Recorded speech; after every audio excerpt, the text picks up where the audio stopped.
அன்பிலார் எல்லாம் தமக்குரியர் அன்புடையார் என்பும் உரியர் பிறர்க்கு.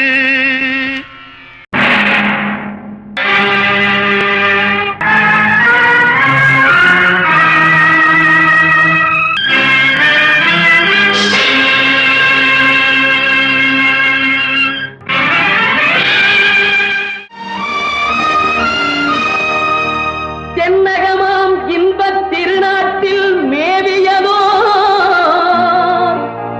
கன்னடத்து குடகுமலை கனிவயிற்றில் கருவாகி தலை காவிரி என்னும் தாதியிடம் உருவாகி வண்ணம் பாடியொரு வளர்த்தென்றல் தாலாட்ட கண்ணம் பாடி அணை கடந்து நலம் பாடி ஏர் வீழ்ச்சி காணாமல் இருக்க சிவசமுத்திர நீர் வீழ்ச்சி எனும் பேரில் நீண்ட வரலாறாய் வீடு தாண்டா கற்பு விளங்கும் தமிழ் மகள் போல் ஆடுதாண்டும் காவிரியாய் அடங்கி நடந்து அகண்ட காவிரியாய் பின் தவழ்ந்து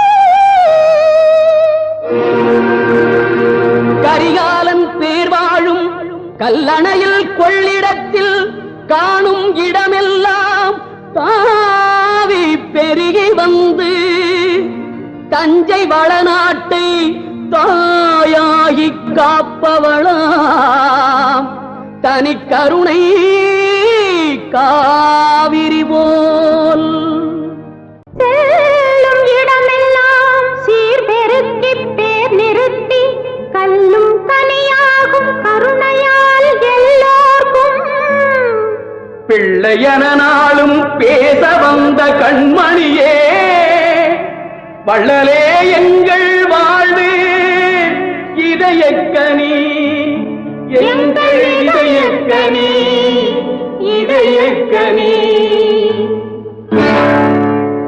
எம்ஜிஆர் உடலால் மறைந்து ஆண்டுகள் பல உருண்டோடிவிட்டன.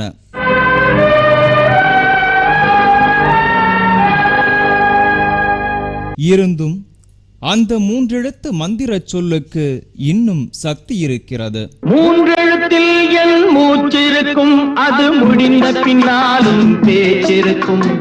உள்ளம் என்றொரு ஊர் இருக்கும், அந்த ஊருக்குள் எனக்கு ஒரு பேர் இருக்கும். பல கோடிக்கணக்கான மனிதர்களை மறைந்து மறந்து போக வைக்கும் காலம் சில மனிதர்களிடம் மட்டும் தோல்வியை சந்திக்கிறது. காலத்தை வென்று சரித்திரம் படைத்த மனிதர்களில் 1000ல் ஒருவனாய் திகழ்ந்தவர்தான் எம்ஜிஆர். வாழ்ந்தவர் கோடி மறைந்தவர் கோடி, மக்களின் மனதில் நிற்பவர் யார்? மாபெரும் வீரர், மானம் காப்போர், சரித்திரம் தனிலே நிற்கின்றார். தனது சொல்லுக்கு தானே உதாரணமாய் திகழ்ந்த அந்த மனிதர் புகழின் உச்சி முகட்டில் கொடிகட்டி ஆண்டவர்.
இந்த நிலை யாரும் பரிசாய் தந்ததும் இல்லை, வரமாய் வந்ததும் இல்லை, ஒரு நாளில் பெற்றதும் இல்லை, ஓரிரு ஆண்டுகளில் அடைந்ததும் இல்லை. எண்ணிலடங்காத சோதனைகளை கடந்தால்தான் சாதனை சாத்தியம். அலை அலையாய் வரும் எதிர்ப்புகளை சந்தித்தால்தான் வெற்றி நிச்சயம்.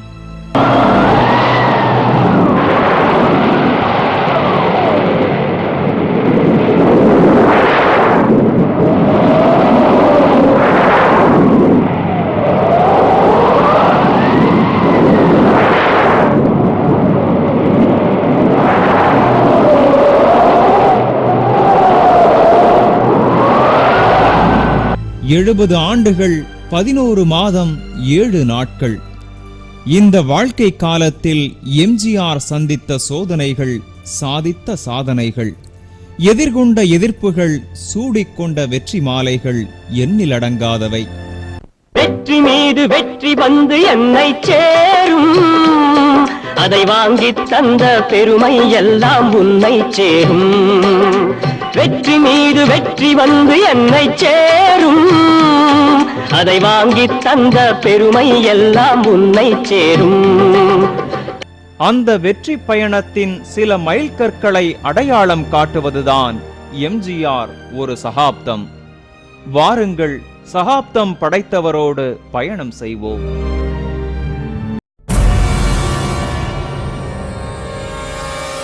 ஆயிரத்து 1917 ஆண்டு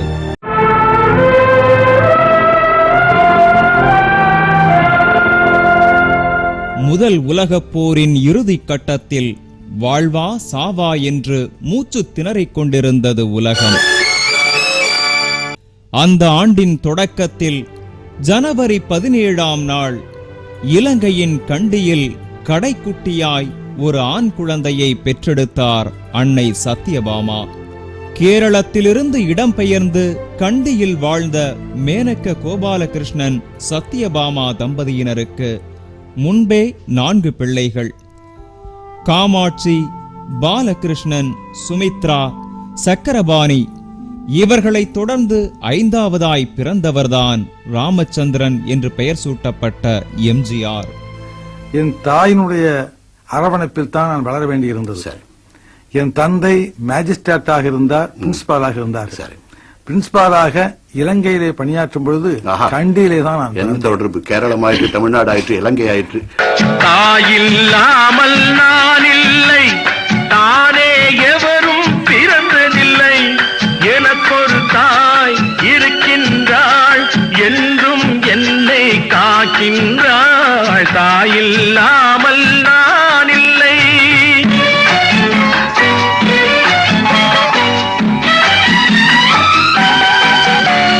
ஜீவநதியாய் வருவாள், என் தாகம் தீர்த்து மகிழ்வாள். ஜீவநதியாய் வருவாள், என் தாகம் தீர்த்து மகிழ்வாள். தவறினை பொறுப்பாள், தர்மத்தை வளர்ப்பாள், தரணியிலே வளம் சேர்த்திடுவாள். தவறினை பொறுப்பாள், தர்மத்தை வளர்ப்பாள், தரணியிலே வளம் சேர்த்திடுவாள். தாயில்லாமல் நான் இல்லை.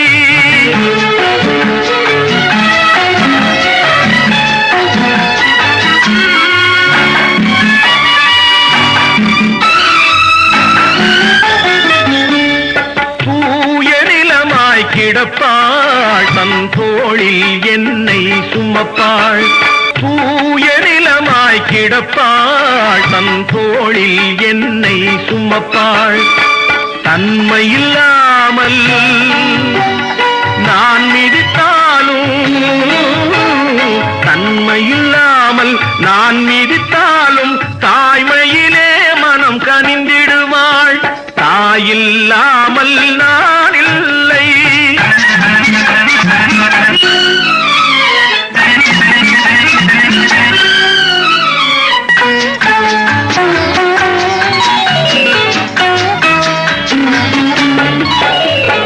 மேக வீதியில் நடப்பாள், உயிர் மூச்சினிலே கலந்திருப்பாள். மேக வீதியில் நடப்பாள், உயிர் மூச்சினிலே கலந்திருப்பாள். மங்கள வாழ்வுக்கு துணை இருப்பாள். மலைமுடி தொடுவாள், மலர் மணம் தருவாள், மங்கள வாழ்வுக்கு துணை இருப்பாள். தாயில்லாமல் நான் இல்லை.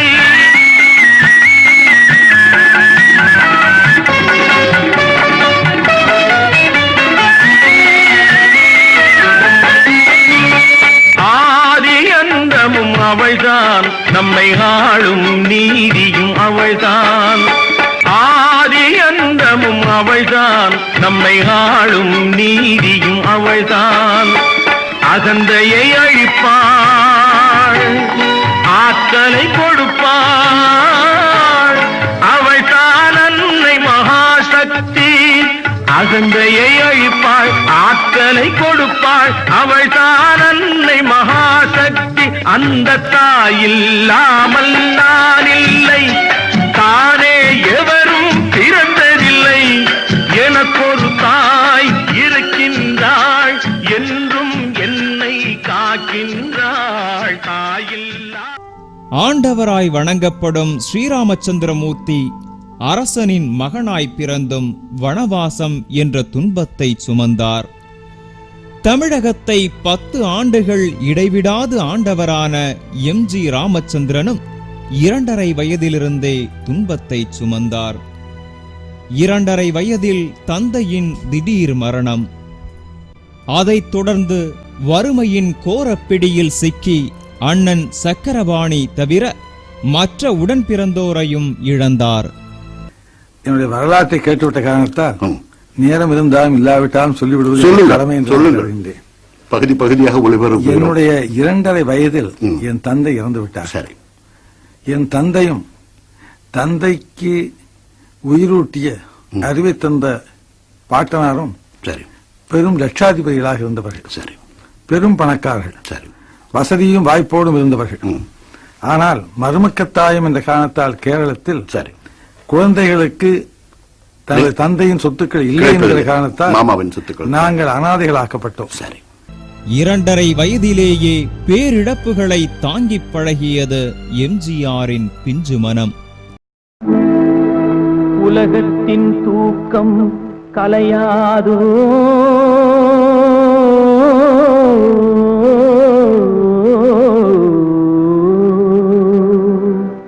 உள்ளத்தின் ஏக்கம் தொலையாதோ.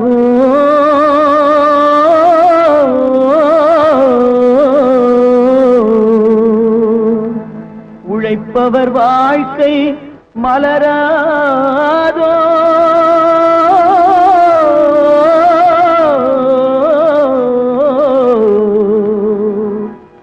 ஒரு நாள் பொழுதும் புலராதோ.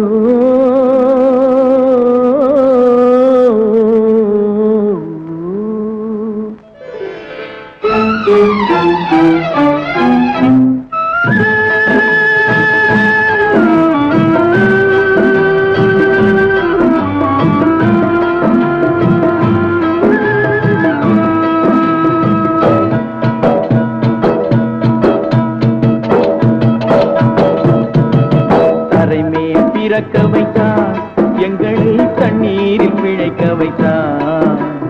கரைமேல் இருக்க வைத்தான், பெண்களை கண்ணீரில் குளிக்க வைத்தான். கரைமேல் பிறக்க வைத்தான், எங்களை தண்ணீரில் பிழைக்க வைத்தான். கரைமேல் இருக்க வைத்தான், பெண்களை கண்ணீரில் குளிக்க வைத்தான். கரைமேல் பிறக்க வைத்தான்.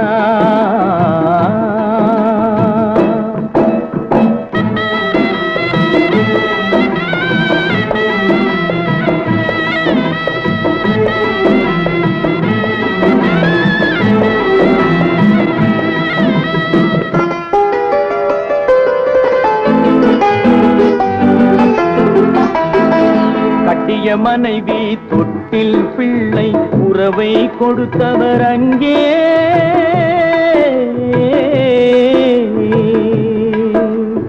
அலை கடல் மேலே அலையாய் அலைந்து உயிரை கொடுப்பவர் இங்கே.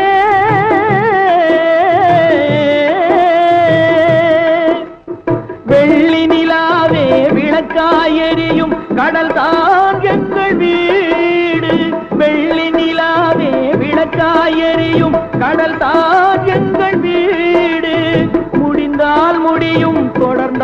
தொடரும். இதுதான் எங்கள் வாழ்க்கை, இதுதான் எங்கள் வாழ்க்கை.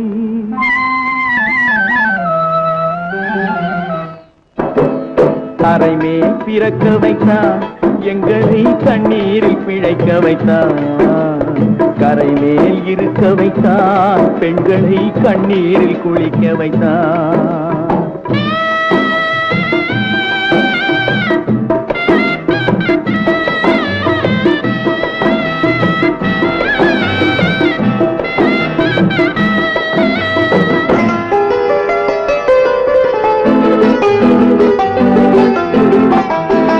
கடல் நீர் நடுவே பயணம் போனால் குடிநீர் தருபவர் யாரோ?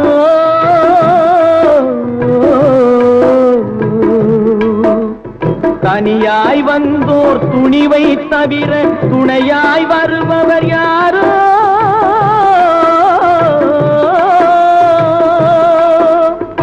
ஒரு நாள் போவார், ஒரு நாள் வருவார், ஒவ்வொரு நாளும் துயரம். ஒரு நாள் போவார், ஒரு நாள் வருவார், ஒவ்வொரு நாளும் துயரம்.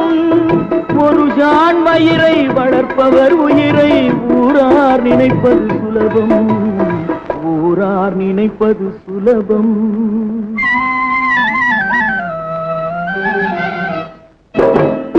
அரை மேல் பிறக்க வைத்தார், எங்களை தண்ணீரில் பிழைக்க வைத்தார்.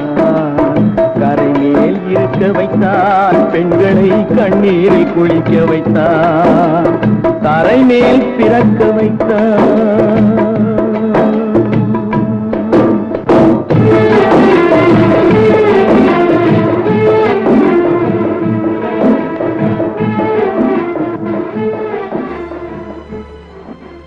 இனியும் வாட்டும் வறுமையோடு கண்டியில் இருக்க வேண்டாம் என்று முடிவெடுத்தார் அன்னை சத்யபாமா.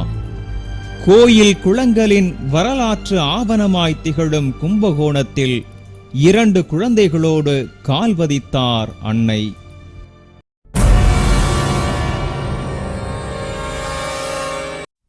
கும்பகோணத்திலிருந்த ஆணையடி பள்ளியில் அகரம் கற்பதற்காக சென்றார்கள் அண்ணன் சக்கரபாணியும் தம்பி எம்ஜிஆரும். முதலாக நான் எழுத படிக்க தெரிந்த மொழி தமிழ். சரி. நான் அறிவு வந்த பருவம் முதல் பார்த்து கொண்டு பழகிக் கொண்டிருக்கின்ற மக்கள் தமிழ் மக்கள். சரி.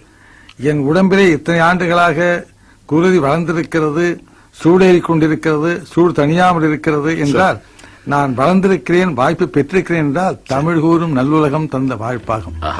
அப்போது காமராசரின் மதிய உணவு திட்டமும் இல்லை, எம்ஜிஆரின் சத்துணவு திட்டமும் இல்லை. பசி அடிவயிற்றை அழுத்தி பிடிக்க படிப்பை தொடர்ந்தார் எம்ஜிஆர். காலமகள் கண் திறப்பாள் சின்னையா, நாம் கண்கலங்கி கவலைப்பட்டு என்னையா. காலமகள் கண் திறப்பாள் சின்னையா, நாம் கண்கலங்கி கவலைப்பட்டு என்னையா. 4 பக்கம் வாசலுண்டு சின்னையா, அதில் நமக்கும் ஒரு வழி இல்லையா என்னையா. காலமகள் கண் திறப்பாள் சின்னையா, நாம் கண்கலங்கி கவலைப்பட்டு என்னையா.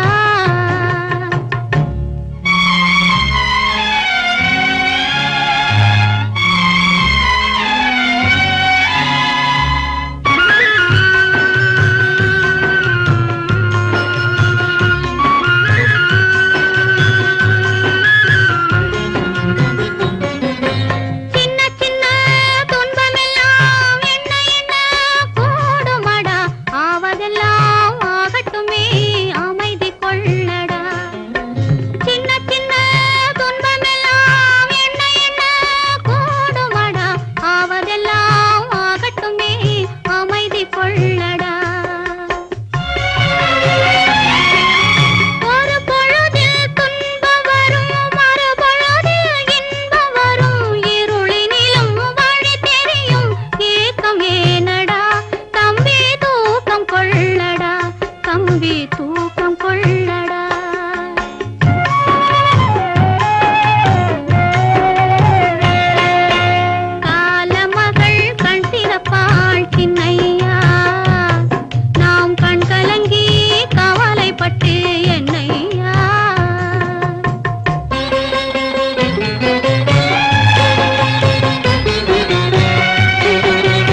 காலமகள் கண் திறந்தாள்.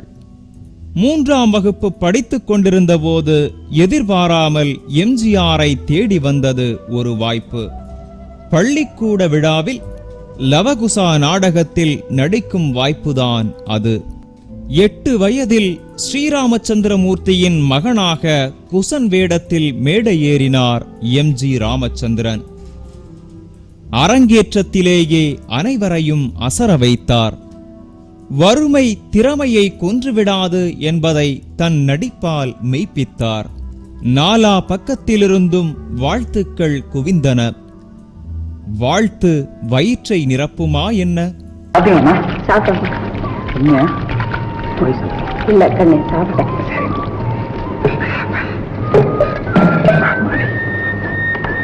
என்னம்மா ஊர்காலா கொண்டது? குடும்பத்தில் நெருக்கடி முற்றியது.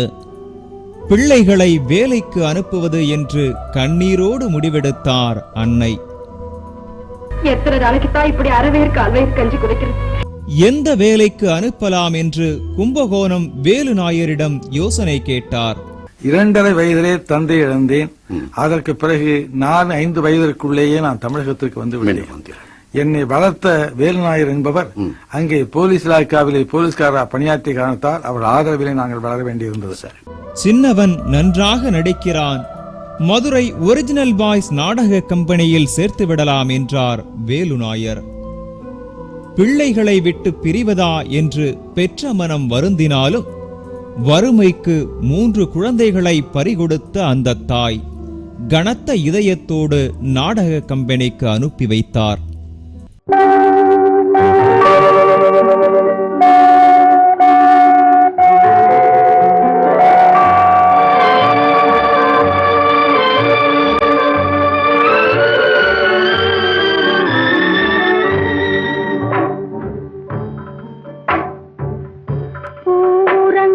பொழுதுறங்குது, நீ உறங்கவில்லை நிலவே. காலுறங்குது, காற்றும் உறங்குது, நான் உறங்கவில்லை, நான் உறங்கவில்லை.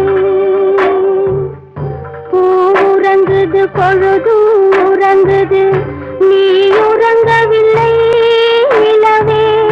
காலுறங்குது, காற்றும் உறங்குது, நான் உறங்கவில்லை,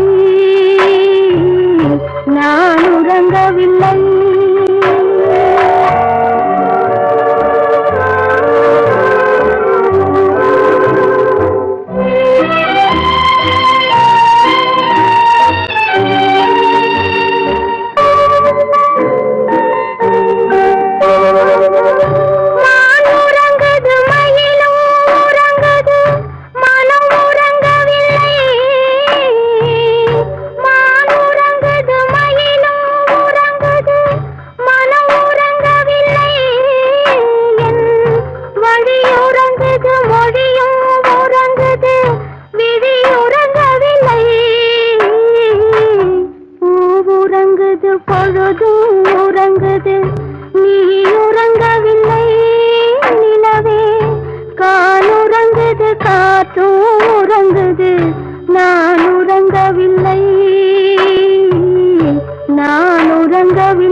என்னடி நீதி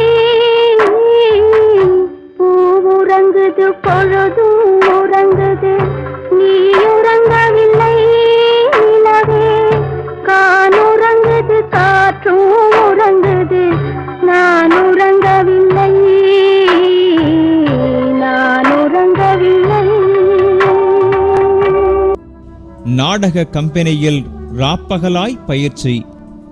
அக்கால நடிப்பு பயிற்சியில் தவறு செய்தால் பிரம்பு அடி நிச்சயம். அடிகளை தாங்கி நடிகனாய் மாறினார் எம்ஜிஆர். யாராவது என் விஷயத்தில் குறிப்பிட்டால் இது என் பிறவிக்குணம்.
அவ்வப்போது சிறு சிறு வேடங்கள். முதலில் சம்பளமில்லை, உணவு மட்டும்தான். பின்னர் மாதம் 5 ரூபாய் சம்பளம் என்று முடிவானது. அன்னை மடியில் தலை வைத்து துயில வேண்டிய காலத்தில் 5 ரூபாய்க்காக உறக்கமின்றி உழைத்தது அந்த பிஞ்சு. உலகத்தின் முதலாளி, அவனுக்கு நான் ஒரு தொழிலாளி. அன்னை உலகின் மடியின் மேலே அனைவரும் எனது கூட்டாளி. ஆண்டவன் உலகத்தின் முதலாளி, அவனுக்கு நான் ஒரு தொழிலாளி. அன்னை உலகின் மடியின் மேலே அனைவரும் எனது கூட்டாளி.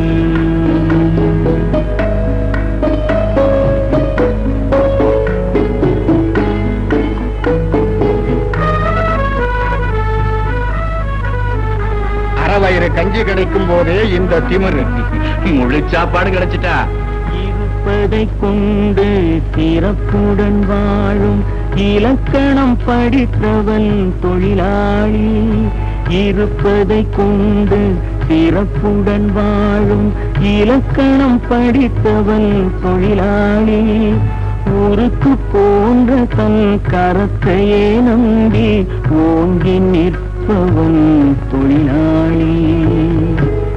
ஆண்டவன் உலகத்தின் முதலாளி, அவனுக்கு நான் ஒரு தொழிலாளி. அன்னை உலகின் மடியின் மேலே அனைவரும் எனது கூட்டாளி.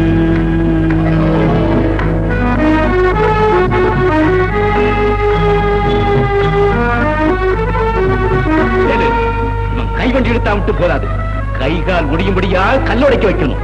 அப்பதான் புத்தி வரும். கல்லை கனியாக மாற்றும் தொழிலாளி, கவனம் ஒரு நாள் திரும்பும். கல்லை கனியாக மாற்றும் தொழிலாளி, கவனம் ஒரு நாள் திரும்பும். அதில் நல்லவர் வாழும் புதிய சமுதாயம் நிச்சயம் ஒரு நாள் அரும்பும். வாழ்க்கை என்கொரு பயணத்திலே பலர் வருவார் போவார் பூமியிலே. வாழ்க்கை என்கொரு பயணத்திலே பலர் வருவார் போவார் பூமியிலே. வானத்து நிலவாய் சிலர் இருப்பார் அந்த வரிசையில் முதல்வன் தொழிலாளி. ஆண்டவன் உலகத்தின் முதலாளி, அவனுக்கு நான் ஒரு தொழிலாளி. அன்னை உலகின் மடியின் மேலே அனைவரும் எனது கூட்டம். தனக்குத்தானே தாயாகி வளர்ந்தவர் சிலம்பம், வாழ்வீச்சு என்று எதையும் விட்டு வைக்காமல் கற்று வளர்ந்தார்.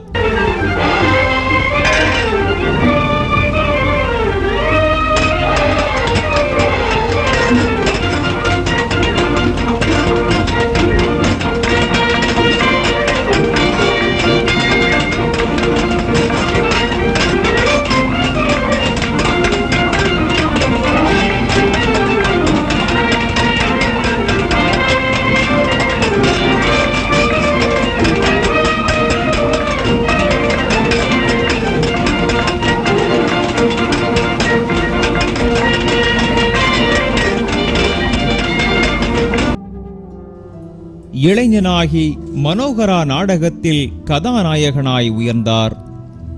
மற்றொரு நாடக கம்பெனி எம்ஜிஆரை கொண்டு வெளிநாடுகளில் நாடகம் நடத்த நினைத்தது.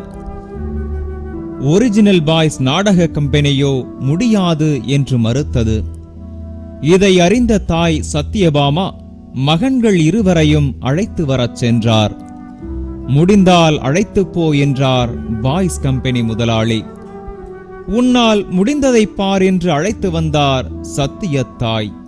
அதன் பின் நாடக கதாநாயகனாய் சிங்கப்பூர், பர்மா, ரங்கூன் என்று உலகம் சுற்றும் வாலிபனானார் எம்ஜிஆர்.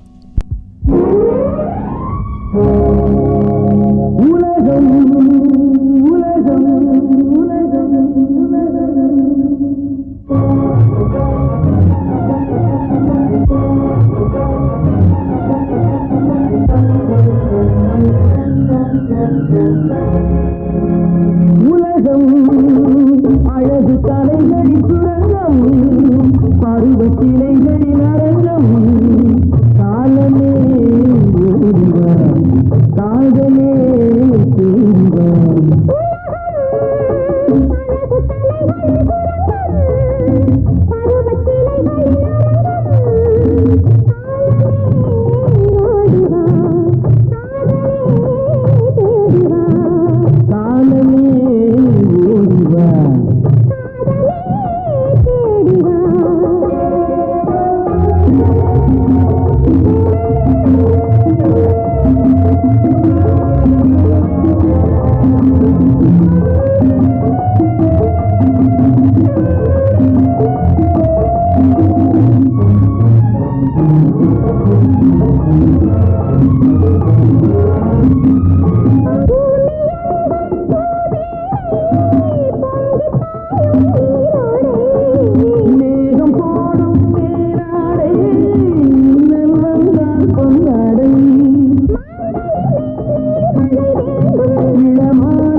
தம்பி ராஜுவோட குரல் மாதிரி இருக்கு. உங்க தம்பி குரலா? ஆமா.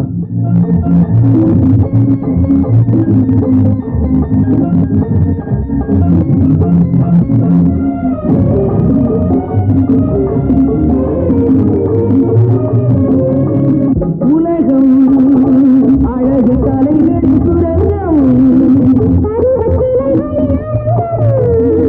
காலமே ஓடிவார்.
கதாநாயகன் என்று நினைத்து உலகம் சுற்ற கிளம்பிய எம்ஜிஆருக்கு தொடக்கமே அதிர்ச்சி.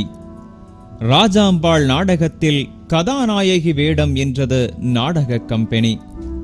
கடல் கடந்து வந்தும் சோதனையா இருந்தும் மனம் தளராமல் நடித்து அசத்தினார்.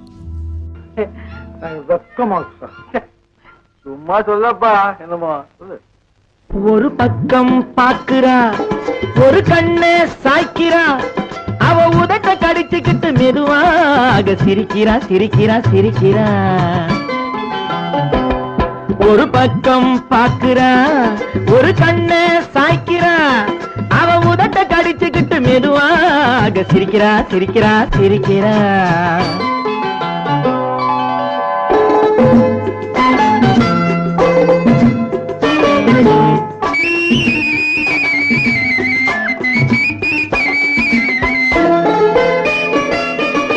ஆடையே திருத்துறா, அள்ளி அள்ளி சொருகிறா. ஆடையே திருத்துறா, அள்ளி அள்ளி சொருகிறா. அரகுற வார்த்தை சொல்லி பாதியே முழுங்குறா. அரகுற வார்த்தை சொல்லி பாதியே முழுங்குறா. பின்னலே முன்னே விட்டு பின்னி பின்னி காட்டுறா. பின்னாலே தூக்கி விட்டு கையாலே இழுக்கிறா. பூ போல காலெடுத்து பூமியே அளக்கிறா. பொட்டுன்னு துள்ளி துள்ளி சிட்டாக பறக்கிறா. நிலையில கைய வச்சு நிக்கிறா நிமிருறா. நிலையில கைய வச்சு நிக்கிறா நிமிருறா. நிறுத்தி மூச்சு விட்டு நெஞ்சை தாலாட்டுறா நெஞ்சை தாலாட்டுறா. நாடு திரும்பிய எம்ஜிஆரை மீண்டும் அழைத்தது பாய்ஸ் கம்பெனி. மிகப்பெரிய வேடங்களை கொடுத்து நாடகங்களை தொடர்ந்தது. நாடகத்தின் அடுத்த கட்டம் திரைப்படம்தானே.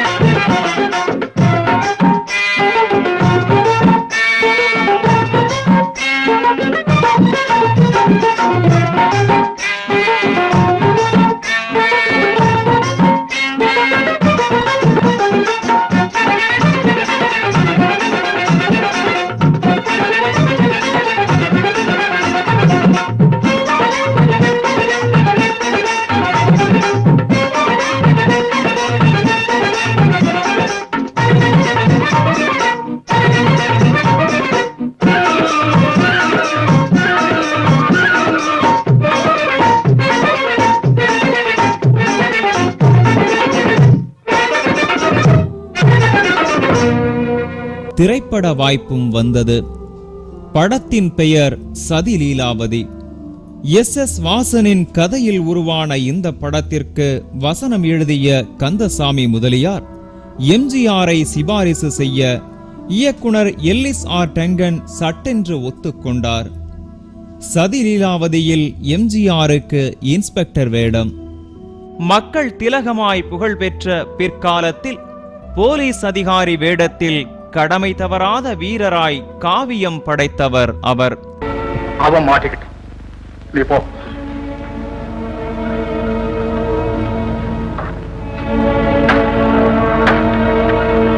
எங்களை ஒண்ணு நீ ஏமாற்ற முடியாது. உன் பேர் என்ன?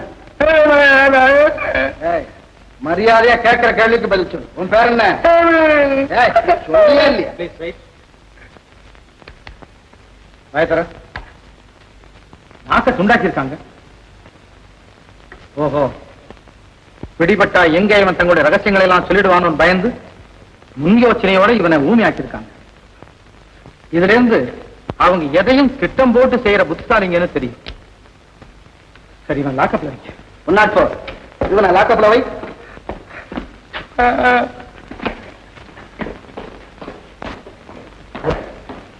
இவன் பிடிபட்ட அந்த மணியாசுக்கு பக்கத்துல இருக்கிற காட்டுல தான் அவங்களும் இருப்பாங்களோ நான் சந்தேகப்பட்டேன். எனக்கும் அதே சந்தேகம் தான் சார். ஏன்னா சிங்காரத்தோப்புன்னு சொல்லப்படுகிற அந்த காட்டு பகுதி ரொம்ப அடர்த்தியானது. ஒருத்தன் உள்ள நுழைஞ்சா சாமான்யமா அவனை கண்டுபிடிக்க முடியாது. ஏன் இந்த இடத்துல அப்படி என்ன பயம்? அதை ஏன் கேட்கறீங்க? இத சுத்திலும் உள்ள காட்டுல கொடிய மிருகங்கள் இருக்கா? ஐயோ, அது இருந்தாலும் பரவாயில்லையே. கொலைக்காரனுங்க கொள்ளைக்காரனுங்க இந்த காட்டுல நிறைய இருக்கிறானுங்க. அதனாலதான் இங்க யாரு வந்தாலும் அதிக நாள் தங்குறதே இல்லைங்க.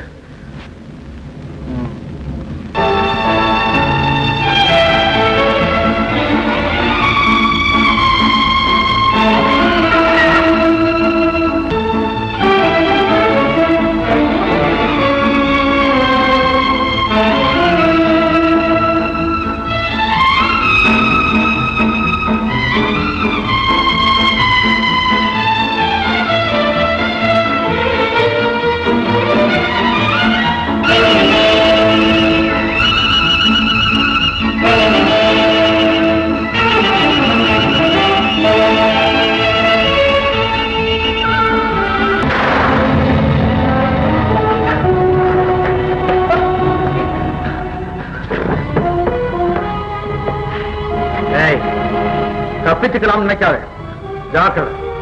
நான் தப்பிக்க விருப்பம் வேணும். என்ன கொன்னுடு, சீக்கிரமா கொன்னுடு. உன்னை கொல்லணும்னு நினைச்சிருந்தேன்னா எப்போ என்னால சுட்டுக் கொண்டு இருக்க முடியும். ஆனா உன்னை உயிரோட கைது செய்யணுங்கிறதா என்னுடைய தேவை. நான் யாருன்னு தெரிஞ்சா என்ன கைது செய்ய மாட்டேன் வேணும். நீ யாரா இருந்தாலும் கண்டிப்பா உன்னை நான் கைது செய்வேன். நான் யாரா இருந்தாலும் கைது செய்வேன். சொல்லு விஸ்வம், உன்னால கைது செய்ய முடியுமா? சொல்லு விஸ்வம். நாட்டுக்கு தேவையான கடமையை நிறைவேற்றும் போது தனி மனிதனுடைய சொந்த வாழ்க்கையில குறுக்கிடும்படி அனுமதிக்கவே கூடாது. நீ யாரா இருந்தாலும் சரி, இப்போது என்னுடைய கைது.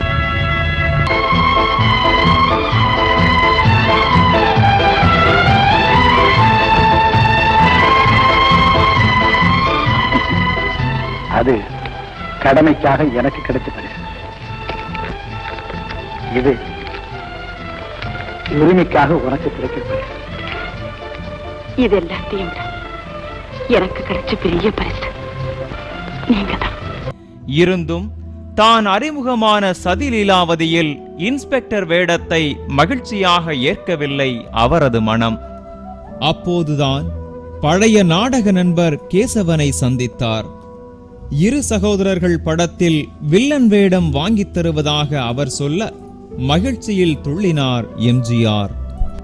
வில்லனாய் நடித்தால் அதிகமாய் கவனம் பெறுவோம் என்று நினைத்து உடனே ஒத்துக்கொண்டார்.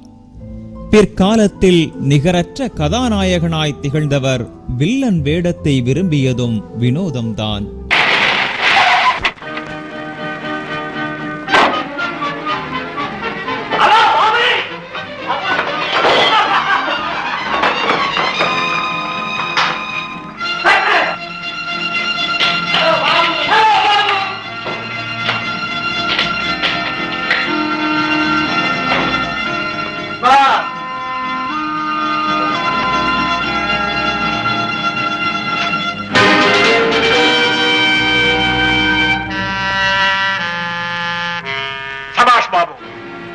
இந்த பெரிய ரகசியத்தை தான் எதிர்பார்த்தேன். ஆமா, ஏதோ ஆபத்துல சிக்கிட்டியாமே. I don't care. பாபு, நீ உயிரை மதிக்காதவன், அதே சமயத்துல உயிரையும் இழக்காதவன். அதனால்தான் ஆபத்தான பொறுப்புகள் எல்லாம் உங்ககிட்டயே ஒப்படைக்கிறேன். எந்த பிரதிபலனை எதிர்பார்க்காம எனக்காக உழைக்கிறேன். கேள் பாபு, உனக்கு என்ன வேணும்? பாஸ், பணத்து மேல எனக்கு மோகம் வந்தா நம்ம உதவி இப்படித்தான். பாஸ், நான் நன்றி உள்ளவன். என்ன வளர்த்தது நீங்க, சோல் போட்டது நீங்க. நீங்க இதை சொன்னாலும் செய், எப்பவும் செய்யுங்க. தேங்க்ஸ் பாபு. நீ இப்ப கொண்டு வந்திருக்கிற ரகசியம் என்ன தெரியுமா? நாளைக்கு ராத்திரி 9 மணிக்கு புறப்படுற ரயில்ல 50 லட்சம் ரூபாயோட ஒரு கஜானா பெட்டி போகுது. அந்த ரயில் கவிழணும், அந்த பணம் நமக்கு வரணும். அதை நீனா செய்யணும். Okay boss?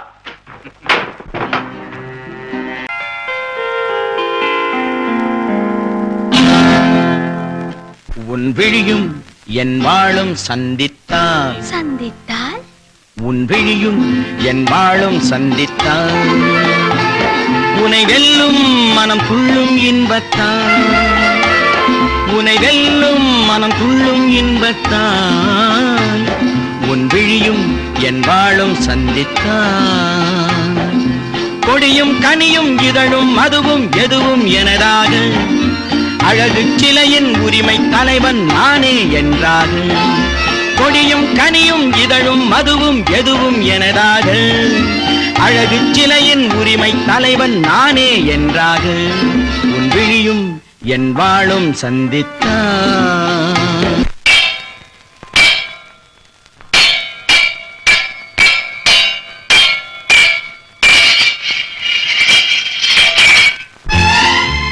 உன் விழிகள் உன் கத்தியினும் கூர்மை, உன் இதழ்கள் உன்னை மயக்கும் மதுக்கிண்ணம், உன் கன்னம் உன் முகம் பார்க்கும் கண்ணாடி, உன் இதயம் உன்னை சிறை வைக்கும் பள்ளியறை.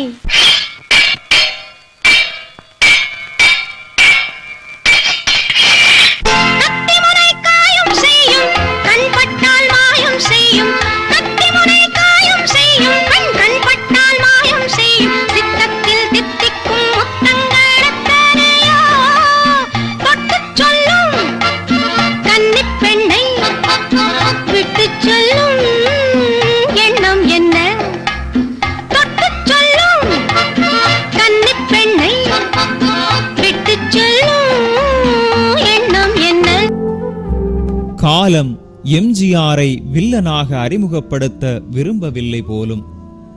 இரு சகோதரர்கள் படத்தில் வில்லனாய் நடிப்பதற்காக பம்பாய் சென்ற எம்ஜிஆர் அந்த படத்திலும் இன்ஸ்பெக்டர் வேடத்திலேயே நடிக்க வேண்டிய சூழ்நிலை உருவானது. சதி லீலாவதியும் இரு சகோதரர்களும் வளர்ந்து கொண்டிருந்த போதுதான் கலைவாணர் NS கிருஷ்ணனுடன் எம்ஜிஆரின் நட்பும் வளர்ந்தது. சதி லீலாவதியில் எம்ஜிஆர் சைக்கிள் ஓட்ட வேண்டும். அப்போது அவருக்கு சைக்கிள் ஓட்ட கற்றுக் கொடுத்தவர் கலைவாணர்தான். கலைவாணரின் நட்பு எப்படி சைக்கிள் ஓட்ட வேண்டும் என்பதோடு அன்றைய அரசியலையும் கற்றுக் கொடுத்தது. யானையை பிடித்து ஒரு பானைக்குள் அடைத்து வைக்க ஆத்திரப்படுபவர் போல் அல்லவா? யானையை பிடித்து ஒரு பானைக்குள் அடைத்து வைக்க ஆத்திரப்படுபவர் போல் அல்லவா? உமர் ஆரம்ப கவி சொல்லுடே புலவா, வீட்டு பூனை குட்டி காட்டில் ஓடி புலியை பிடித்து சின்ன புறப்பட்ட கதை போல அல்லவா? புகட்டி பாடுகிறாயே புலவா. கோவிலை கட்டி வைப்பதனாலே இதுக்கு பதில் சொல்ல முடியாது தம்பி. கோவிலை கட்டி வைப்பதனாலே இப்ப வேலைக்கு பெருமை உண்டு அதனாலே. அன்னகத்திரம் இருப்பதனாலே அன்னச்சத்திரம் என்ன சொல்ற? அன்னகத்திரம் இருப்பதனாலே திண்ணை தூங்கி பதங்கள் இருப்பதாலே. எப்படி பரதேசியாய் திரிவதனாலே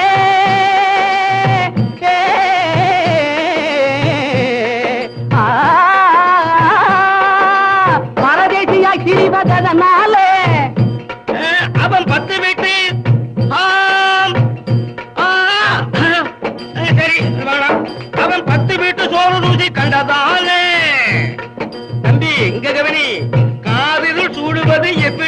தம்பி காலில் சூழுவது எவ்விடத்தில் கத்தறிவில்லாத மூடர் நெஞ்சகத்திலே அண்ணே கத்தறிவில்லாத மூடர் நெஞ்சகத்திலே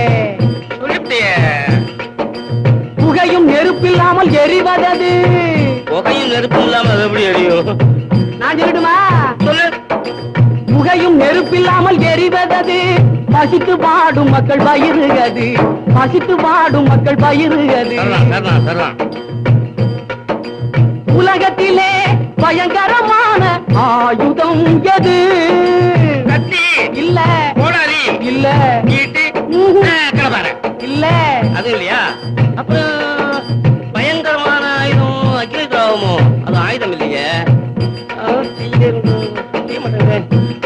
சொல்லப்பா உலகத்திலே பயங்கரமான ஆயுதம் எது நிலைகட்டு போன நயவஞ்சகரின் நாக்கு தானது நிலைகட்டு போன நயவஞ்சகரின் நாக்கு தானது இதற்கிடையில் தாய் சொல்லை தட்டாத அந்த திருமகன் தாயின் விருப்பப்படி பார்கவி என்ற பெண்ணை திருமணம் செய்து கொண்டார். திருமணத்திற்கு பட்டு வேட்டி கட்ட மாட்டேன் என்று மறுத்ததோடு கதர் கட்டித்தான் தாலி கட்டுவேன் என்றார் எம்ஜிஆர். காந்தியார் வளர்த்த கதர் கொள்கையின் மீது அத்தனை பற்று அவருக்கு. ஆனால் நான் கதர் கட்டுகின்ற காங்கிரஸ்காரனாக இருந்தேன். நான் ஒரு தேசியவாதியாக எப்பொழுதுமே இருந்து கொண்டிருப்பவன். சரி. அது மட்டுமல்ல, மகாத்மாவின் கொள்கையிலே பிடிப்பும் நம்பிக்கையும் கொண்டவன். சரி. 1936ஆம் ஆண்டில் சதி லீலாவதியில் தொடங்கி வேதவதி வரை 5 ஆண்டுகளில் 7 படங்களில் சிறு வேடங்களில் நடித்து விட்டார். இருந்தும் குடும்பத்தில் கஷ்ட ஜீவனம்தான்.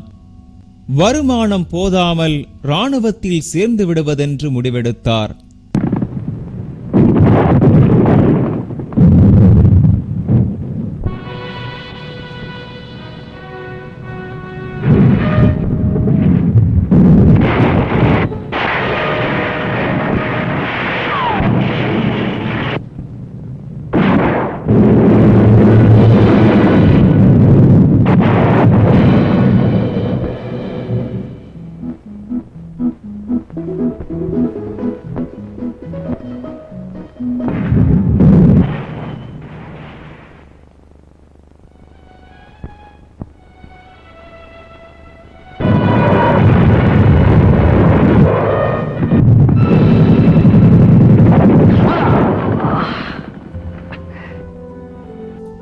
அப்போதுதான் அசோக் குமார் என்ற படத்தில் தியாகராஜ பாகவதரோடு நடிக்கும் வாய்ப்பு வந்தது.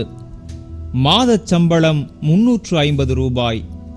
ஓரளவு குடும்ப வறுமை முடிவுக்கு வந்தது. அதற்கு பின் பல படங்களில் நடித்து 5 ஆண்டுகள் உருண்டோடிய பின்தான் கதாநாயகன் வாய்ப்பு தேடி வந்தது.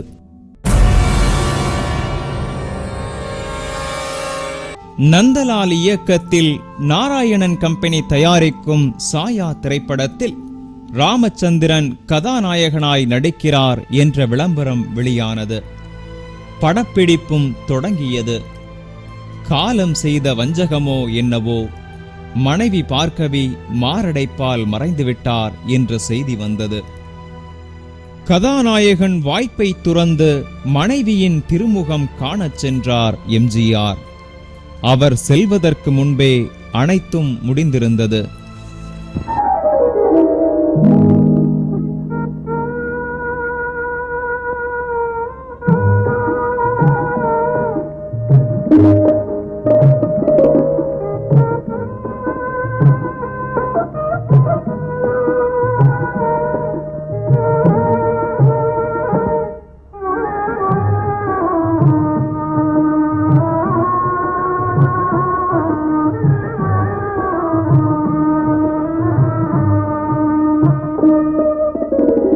பல்லாக்கு வாங்க போனேன் ஊர்வலம் போக, நான் பாதியிலே திரும்பி வந்தேன் தனிமரமாக.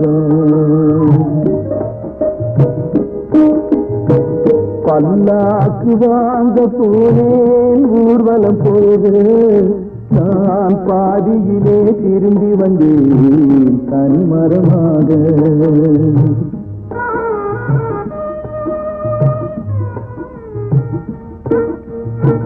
மல்லிகை பூ வாங்கி வந்தேன் பெண்ணுக்கு சூட. மல்லிகை பூ வாங்கி வந்தேன் பெண்ணுக்கு சூட. அதை மண் மீது போட்டு விட்டேன் வெயிலில் வாட.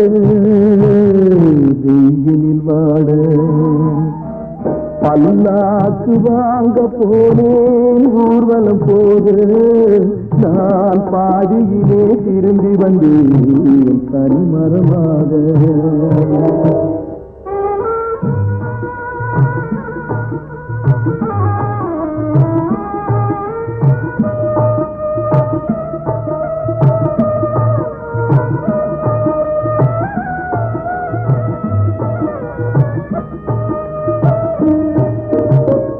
மணமேடை போடச் சொன்னேன் மங்களமில்லை.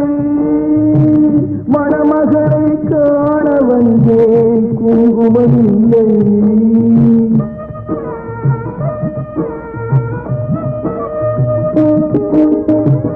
மணமேடை போடச் சொன்னேன் மங்களமில்லை.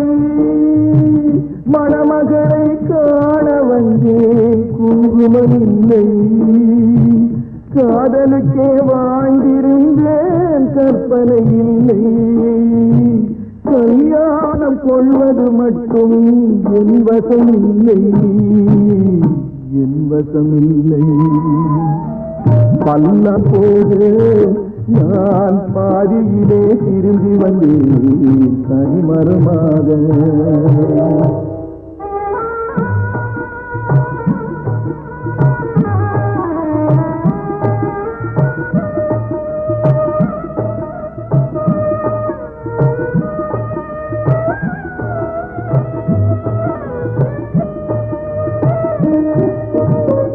கண்ணாலே பெண்ணை அன்று கண்டது பாவம். கண்டவுடன் காதல் நெஞ்சில் கொண்டது பாவம்.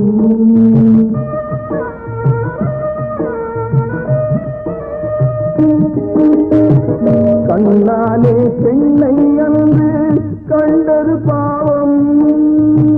கண்டவுடன் காதல் நெஞ்சில் கொண்டது பாவம். கொண்ட பின்னே பிரிவை சொல்லி வந்தது பாவம். வெறும் கூடாத பூமியில் இன்னும் வாழ்வது பாவம். வாழ்வது பாவம். பல்லாக்கு வாங்க போனேன் ஊர்வலம் போது. நான் பாதியிலே திரும்பி வந்தேன் தனிமரமாக. பல்லாக்கு வாங்க போனேன் ஊர்வலம் போது. நான் பாதியிலே திரும்பி வந்தேன் தனிமரமாக. ஒரு புறம் மனைவியின் மரணம், மற்றொரு புறம் என்னப்பா கதாநாயகா என்ற மற்றவர்களின் கேலி பேச்சு. இவற்றிற்கிடையே உழன்று துவண்டார் எம்ஜிஆர். மகனை இப்படியே கவலையில் மூழ்கவிடக் கூடாது என்று முடிவு செய்தார் தாய். தாயின் கட்டளைப்படி 1942ஆம் ஆண்டு சதானந்தவதியை திருமணம் செய்தார் எம்ஜிஆர். சிவகாமி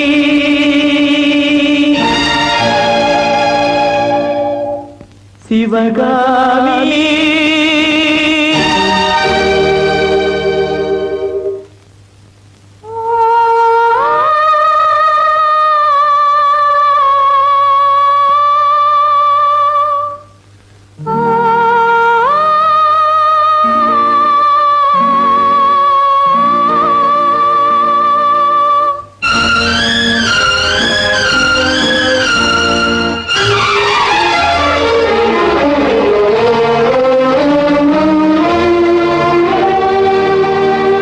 பொன்னெழில் பூத்தது புதுவானில் வெண்பனி தூவும் நிலவேனில்.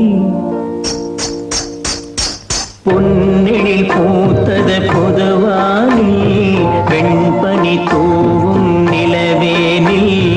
என் தோட்டத்து வண்ண பறவை சென்றது எங்கே சொல் சொல் சொல் பொன்னெழில் பூத்தது புதுவாதில் வெண்பனி தூவும் நிலவேனில்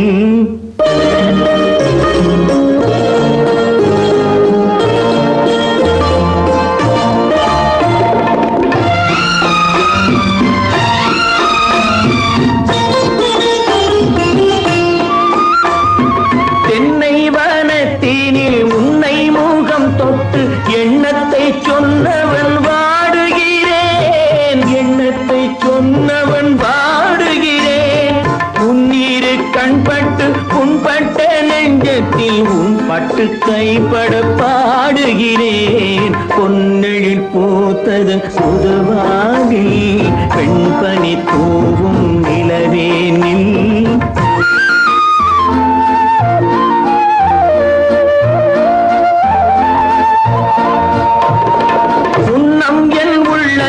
முக்கனி சக்கரை அள்ளி கொடுத்த பொன்மாடமெங்கே அள்ளி கொடுத்த பொன்மாடமெங்கே கிண்ணம் நீரம்பிட செங்கனி சாருண்ண முன் வந்த செவ்வந்தி மாலை எங்கே பொன்னெழில் பூத்தது தலைவாவா வெண்பனி தூவும் இறைவாவா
மனைவி வந்த நேரம் மீண்டும் கதாநாயகன் வாய்ப்பு வந்தது.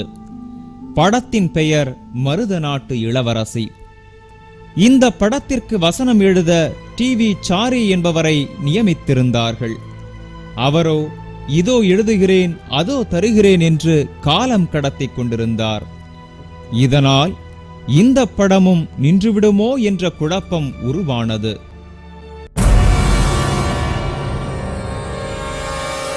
மருத நாட்டு இளவரசியை விரைந்து உருவாக்க என்ன செய்வதென்று ஆலோசித்தார்கள். அப்போதுதான் அந்த மனிதர் எம்ஜிஆரின் நினைவுக்கு வந்தார். முன்பு அபிமன்யு படத்திற்கு வசனம் எழுதிய போது பழக்கமானவர் அவர்.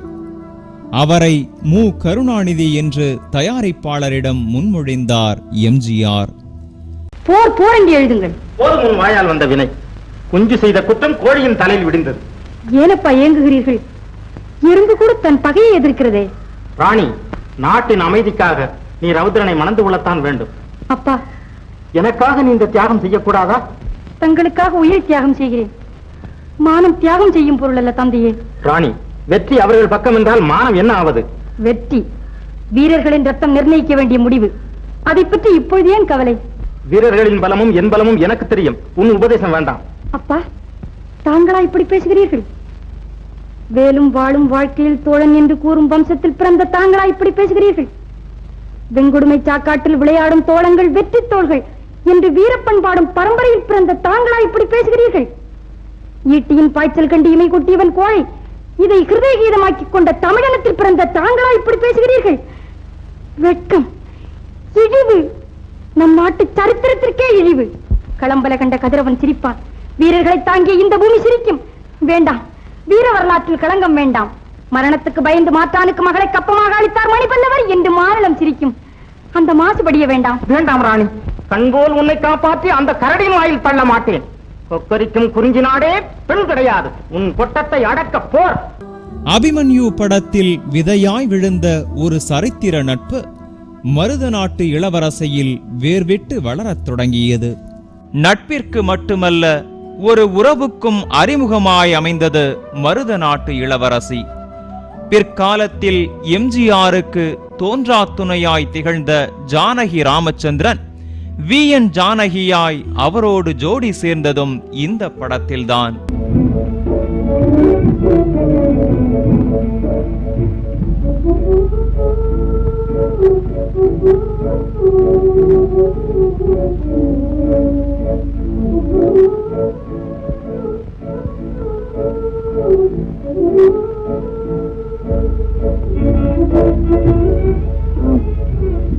விட கூறான உன் கண்களுக்கு வசந்த காலத்து ரோஜாப்பூ மாதிரி இருக்கு இந்த கண்ணத்துக்கு, மயிலரசின் அடி போன்ற உன் பல்லழகுக்கு. ஆமா, இது எதுக்கு? அதெல்லாம் போட்டுக்கிட்டா தான் கத்தி சண்டை கத்துக்க சௌரியமா இருக்கும். உங்ககிட்ட வந்து நானும் ஆத்துக்கிட்டேன. உனக்கும் கொஞ்சம் கொஞ்சம் அரண்மனை வாட வீச ஆரம்பிச்சிடுச்சு. ஏன் அரண்மனையே என்னதா இருந்தா என்ன? இல்ல இல்ல, நானும் ஒரு ராஜகுமாரியா இருந்தேன்னா அவ்வளவு பெரிய அரண்மனைக்கு நான் தானே எஜமானியா இருப்பேன். ஆமா, நீதான் எஜமானியா இருப்ப. ஆனா இந்த காண்டிவன் உன்னை காலால மிதிச்சு தூர எரிஞ்சிடுவான்.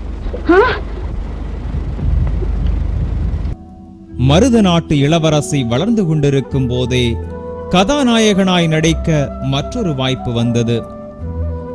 கலைஞர் கருணாநிதி வசனம் எழுத ASA சாமியின் இயக்கத்தில் உருவான அந்த படத்தின் பெயர் ராஜகுமாரி. கதர் சட்டையோடும் கழுத்தில் உத்ராட்சத்தோடும் காங்கிரஸ்காரராய் படப்பிடிப்பிற்கு வந்த எம்ஜிஆர் திராவிட இயக்க சிந்தனையாளரின் வசனங்களை பேசி நடித்துக் கொண்டிருந்தார். ராணி இளவரசி, என் ராணி இளவரசியா? இளவரசிதான். வேலைக்காரி என்றாய வேஷக்கார்.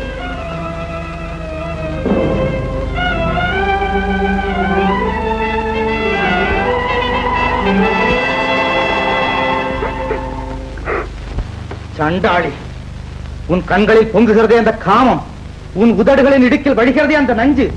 இவைகளை வைத்துக் கொண்டு என்னை அடிமையாக்கி என் நம்பிக்கையை அணு அணுவாக சிதைத்து விட்டாயே அரண்மனை பிசாசை. தங்கள் காதலை பெறுவதற்காக. காதல்? உன் காமவெறிக்காக போட்ட திரையின் பேர் காதல். அழுதல் நாட்டத்திற்கு பேர் அந்திமல்லிகின் வாடை. ஆஹா, ஆலகால விஷத்தை அமிர்தம் என்று நீ ஏமாந்தேன். அஸ்தமனத்தை உதயம் என நம்பி அடியோடு கட்டேன். நரகம் என்று ஒன்று இருந்தால் உன் நரம்புக்கு ஒரு நாகத்தை விட்டு கடிக்க செய்வேன். அப்போதும் இந்த கள்ளியின் நம்பிக்கை மோசத்துக்கு நிவர்த்தி இல்லை. நாட்டின் இளவரசி, இரக்கமற்ற பேய், ஏழைகளின் வாழ்வை வதக்கி அவர்கள் எலும்புகளை மென்று தின்று மேனியை மெருகேற்றிக் கொண்ட ராஜவம்சத்தில் பிறந்த பிரம்மராட்சதி, வனப்பால் மயக்கி வார்த்தை ஜாலங்களால் வசீகரித்து நடிப்பால் என் வாலிப உள்ளத்தை உருக்குலைத்து நடுத்தரவில் விட்டு விட்டாய் நாசகாரி. உன்மேல் குற்றமில்லை. மன்னனுக்கு புது புது ராஜ்யங்களை பிடிக்கும் ஆசை, அவன் மகளுக்கு புது புது கணவர்களை பிடிக்கும் ஆசை. இளவரசி ஆணையிடுகிறேன், தயவு செய்து வெளியேறுங்கள். வெளியேறுகிறேன், ஆனால் வெறும் கையோடு போகும் உத்தேசம் இல்லை. காதல் வெறியேற்றி என்னை வேதனையிலே துடிக்க செய்த உன் விழிகளை பிடுங்கிக் கொண்டுதான் வெளியேறுவேன். நம்பியவனை நட்டாற்றில் விட்டதும் இல்லாமல் வெளியே செல் என்று ஆணையிட்ட அந்த இரும்பு ஹிருதயத்தை பெயர்த்துக் கொண்டுதான் வெளியேறுவேன். 7 வயதில் நடிக்கத் தொடங்கி 23 ஆண்டுகள் வறுமையோடு உழைத்து கதாநாயகனாய் நடித்துக் கொண்டிருந்தார் எம்ஜிஆர். என் தாயுடைய அரவணைப்பு எனக்கு அதிக கல்வியை தருவதற்கு வாய்ப்பில்லை. சரி. 7வது வயதில் நான் நாடக கம்பெனியில் சேர்ந்து விட்டேன். ஆஹா. 7 வயது இந்த நாடகத்திலே நடித்து சரி. 34வது ஆண்டு 35வது ஆண்டில் சினிமா படங்களிலே நடிப்பதற்கு நான் கலந்து கொள்ள வேண்டிய அவசியத்தில் ஈடுபட்டேன். சரி. அப்போதுதான் ஒரு சரித்திர நாடகம் அரங்கேறத் தொடங்கியது.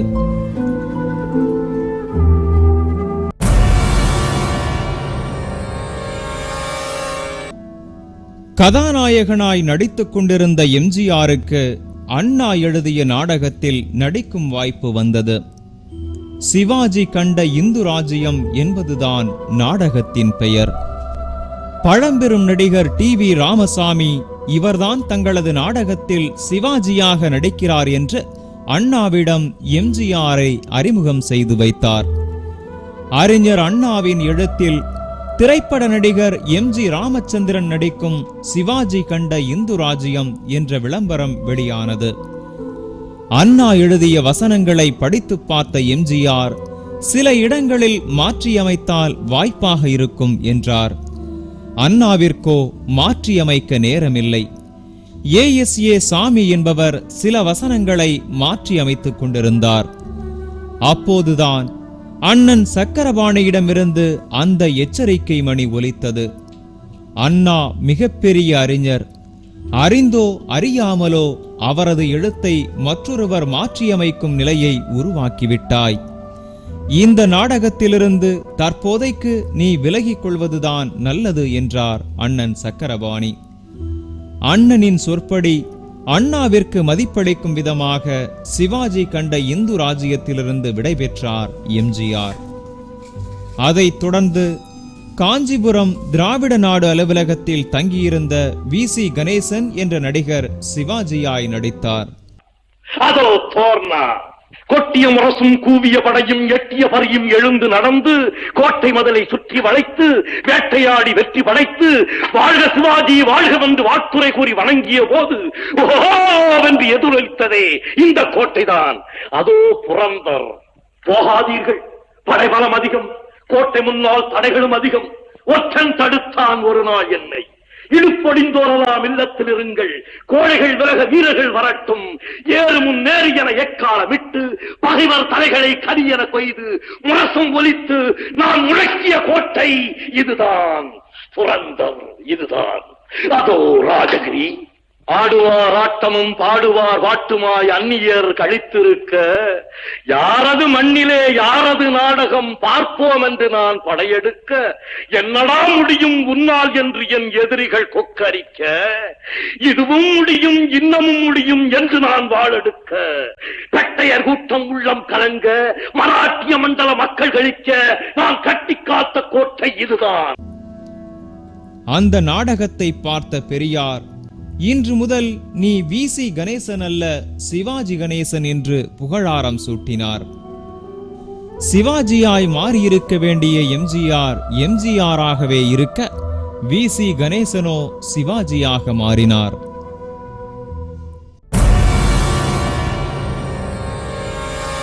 மருத நாட்டு இளவரசி முதலில் தொடங்கப்பட்டாலும் இந்தியாவிற்கு சுதந்திரம் வந்த 1947ஆம் ஆண்டு ராஜகுமாரி படம்தான் முதலில் வெளிவந்தது. எம்ஜிஆரின் வாழ்வீச்சும் கலைஞரின் சொல்வீச்சும் எதிர்பாராத மிக பெரும் வெற்றியை தந்தது. அடுத்தடுத்து முன்பே தொடங்கப்பட்ட பைத்தியக்காரன், ராஜமுக்தி, அபிமன்யு போன்ற படங்கள் வெளிவர 1950ஆம் ஆண்டுதான் மருத நாட்டு இளவரசி வெளிவந்தது.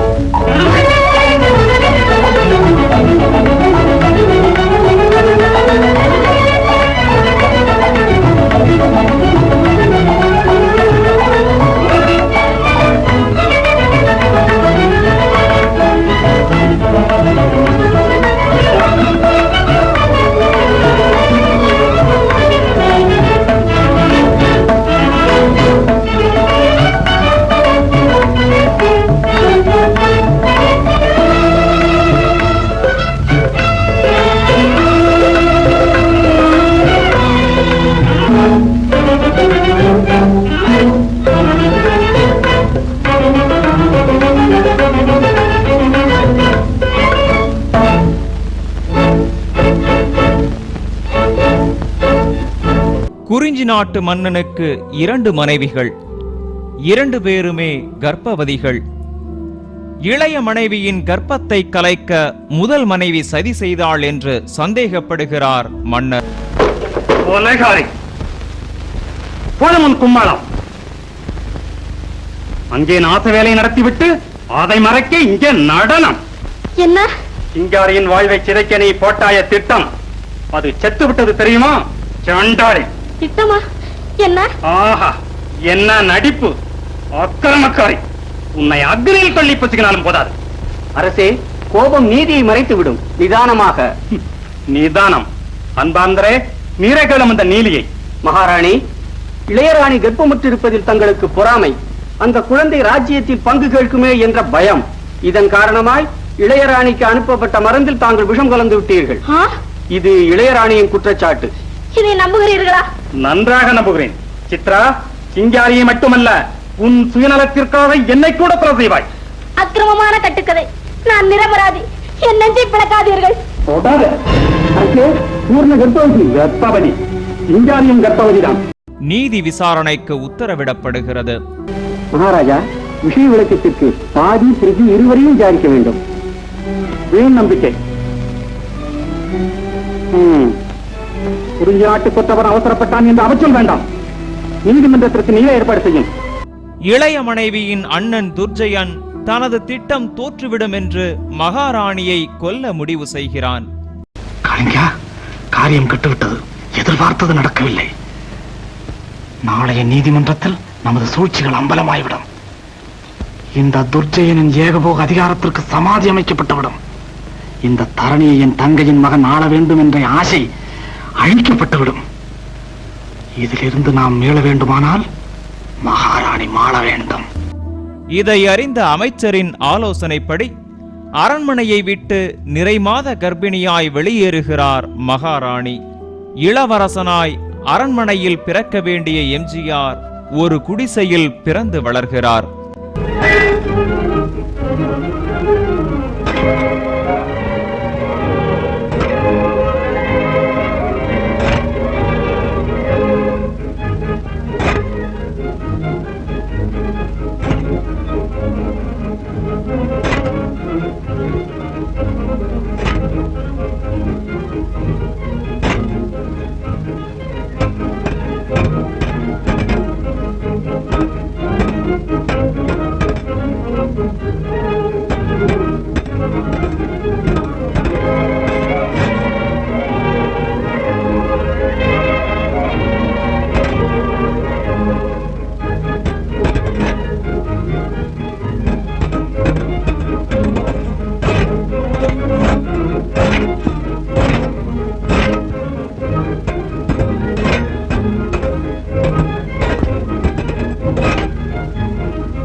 வாழ்வீச்சு பழிக்கும் உன் கண் வீச்சு. அட, புலவர் மாதிரி பேச கத்துக்கிட்டீங்களே. அதுவும் அவ்விடத்து சுற்றுதான். மருத நாட்டு இளவரசியின் காதலனாகி குறிஞ்சி நாட்டுக்கு சென்று அதே துர்ஜயனின் சதியால் மரணத்தின் வாசலுக்கே செல்கிறார். உயிர் பிழைப்பதற்காக உளுத்து போன வாதங்களை அள்ளி வீசுகிறான் உண்மத்தன். மன்னரின் நீதிமன்றத்தை அவ்வளவு மட்டமாக மதித்து விட்டான். மண்டூகம். நீதியை வரவழைக்க வழி தெரியாமல் உன் வரட்டு கூச்சலுக்கு நேரம் ஒதுக்கி இருக்கும் இதற்கு பேர் நீதிமன்றமா? இங்கு வழங்கப்படுவதற்கு பேர் தான் நீதியா? என்ன தெய்வ நீதி வேண்டும் என்கிறான் தகுதத்தக்காரன். இல்லை, மனித நீதி போதும் என்கிறேன். மன்னன் மகனை கொண்டதாக நான். நீதி தேவன் ஸ்தானத்தில் இருக்க வேண்டியது மன்னன் அல்ல, இந்த மாநிலத்து மக்கள். இவன் சூழ்ச்சியில் சிக்கி அந்த சுத்த வீரனை இவனே கொண்டிருந்தால், நானே கொண்டிருந்தாலும் அது அநியாயம் அல்ல. இந்த நாட்டுக்கு செய்ய வேண்டிய ஒரு நல்ல காரியத்தை செய்து முடித்ததாக எண்ணுவேன். இறந்து போன இளவரசன் நாட்டு மக்களை காட்டு மிருகங்களைப் போல் நடத்தியது உங்களுக்கு தெரியாதா?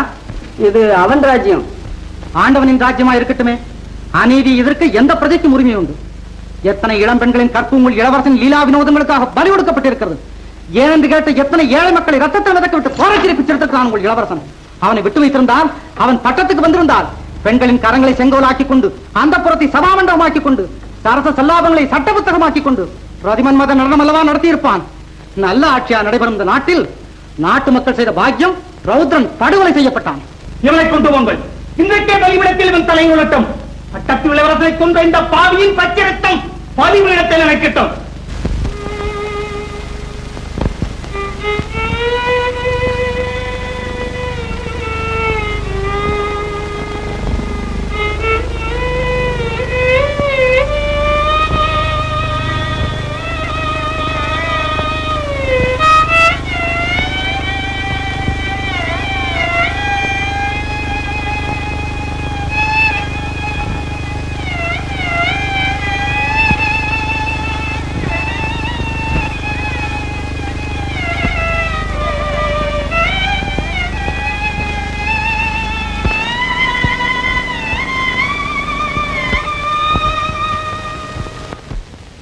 நீ கடைசியாக சொல்வது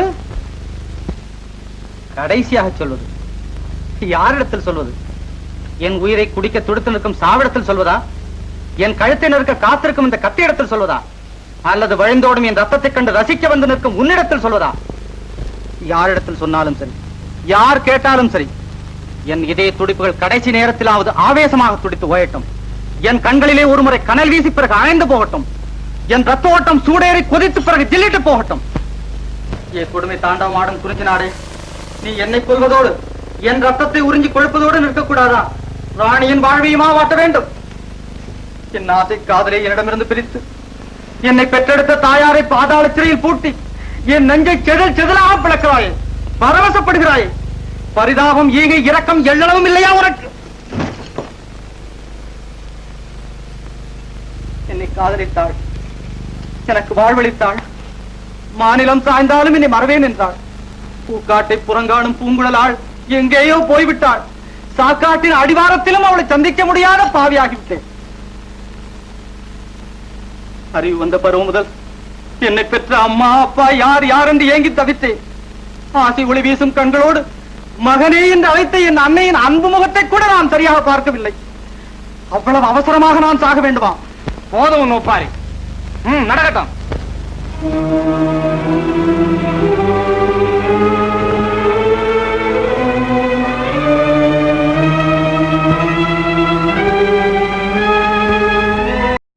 இறுதியாய் சதி தோற்க, மகனையும் மகாராணியையும் மன்னர் ஏற்க, மக்களாட்சி பூத்து குலுங்கும் என்று எம்ஜிஆர் உரைக்க, மருத நாட்டு இளவரசி மாபெரும் வெற்றி பெற்றாள்.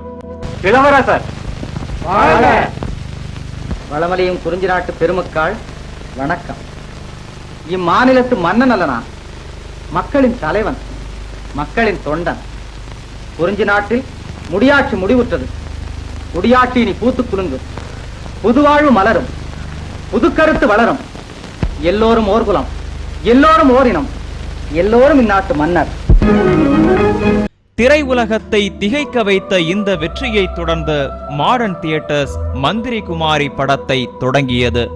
ஒரு வகையில் திராவிட இயக்கத்தின் கொள்கை முழக்கமாகவே இருந்தது மந்திரி குமாரி. மந்திரி குமாரியை கலைஞர் கருணாநிதி முன்பே நாடகமாய் எழுதியிருந்தார். மாடர்ன் தியேட்டர் சுந்தரத்தின் வேண்டுகோளுக்கிணங்க திரைக்கதை வசனத்தையும் அவரே எழுதினார். மன்னனை மதப்போர்வையில் ஏய்த்து பிழைக்கும் ராஜகுருவாக நம்பியார். இவர் அறிவு பொக்கிஷம், அரண்மனை குருநாதர், அரசரே பணியும் ராஜகுரு. மக்களின் நலம் காக்கும் படைத்தளபதியாக எம்ஜிஆர். கொள்ளையும் கொலையும் செய்து நாட்டின் அமைதியை கெடுக்கிறார் ராஜகுருவின் மகன்.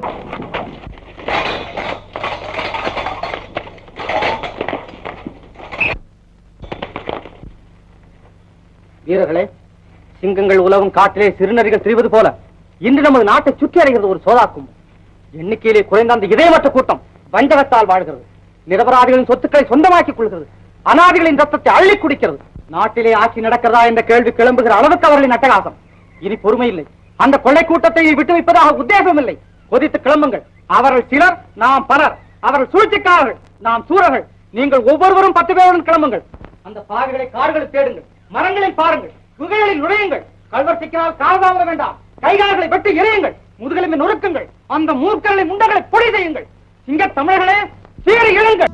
தளபதியான எம்ஜிஆர் கையும் களவுமாக கைது செய்கிறார்.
யார்?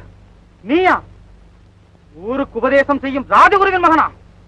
களவை கலையாக கருதும் ராஜகுருவின் மகன் விசாரணைக்கு பின் தூக்கு மேடைக்கு செல்கிறார். நீ மன்னிப்பு கேட்டுக்கொண்டால் பிழைத்து விடலாம். பிழைக்கலாம். மன்னிப்பு கேட்டுக்கொள்ளவும் தடையில்லை. ஆனால் ஆனால் என்ன? ஆனால் மன்னிப்பு கேட்டுக்கொள்ளும் நேரத்தில் கொள்ளையடிப்பதில்லை என்று நான் சத்தியம் செய்ய வேண்டும். செய்து விடுவது? செய்து விடலாம். சத்தியத்தை யார் காப்பாற்றுவது? பாத்திமா, இதில் யோஜனை செய்வதற்கு ஒன்றுமே இல்லை. ஏன் இல்லை? சத்தியத்தை மீறி மீண்டும் கொள்ளையடிக்க ஆரம்பித்தால் இன்னும் கடுமையான தண்டனை கிடைக்கும் அல்லவா? அந்த தொழிலை விட்டு விடலாம் பாத்திமா. நல்ல கதை. தொழிலா அது? என் கலையப்பா, கலை. அந்த கலையை நான் விட முடியாது. ஏன்? கொள்ளையடிக்காமல் இருக்க முடியாதா? இருக்கக்கூடாதா? இருக்கலாம். புலி ஆட்டை கொல்லாமல் இருந்தால், கொக்கு மீனை கொத்தாமல் இருந்தால், பாம்பு தவளை விழுங்காமல் இருந்தால் நானும் கொள்ளையடிக்காமல் இருக்கலாம். தன் சாதுரியத்தால் கடவுள் நம்பிக்கையை பயன்படுத்தி மகனை விடுவித்து தளபதியை குற்றவாளியாக்கி பதவியை பறிக்கிறார் ராஜகுரு. தொடரும் ராஜகுருவின் சதியால் மீண்டும் கூண்டிலேற்றப்படுகிறார் எம்ஜிஆர்.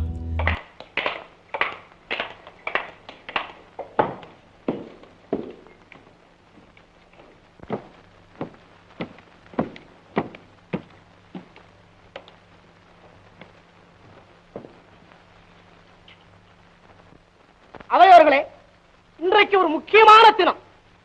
இந்த ராஜ்யமே ஒரு பெரிய கண்டத்திலிருந்து தப்பி இருக்கிறது. இந்த கொலைகாரனுடைய கையிலிருந்து என்னையும் மீட்டு இந்த நாட்டுக்கும் புது உயிர் அளித்திருக்கிறார் நம் குருமகாதேவர். குருஜி மாத்திரம் இல்லாவிட்டால், வீரமோகன், நீ செய்த குற்றத்திற்கு என்ன தண்டனை தெரியுமா? குற்றத்தை பற்றி ஆராய்ச்சி நடத்தாமல் தண்டனை பற்றி கேட்கிறீர்கள். இதற்கு ஒரு நீதிமன்றம் தேவையில்லை, தூக்குமேடையே போதும். சட்டத்தை திருத்த வந்திருக்கிறான் சதிகாரன்.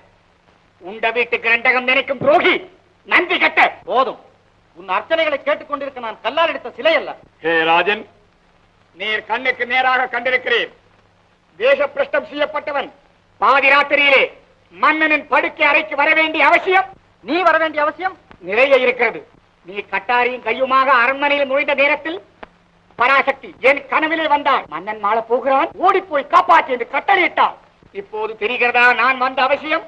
வீரமோகன், நாடு கடத்தப்பட்ட நீ மாளிகையில் நுழைந்தது ஏன்?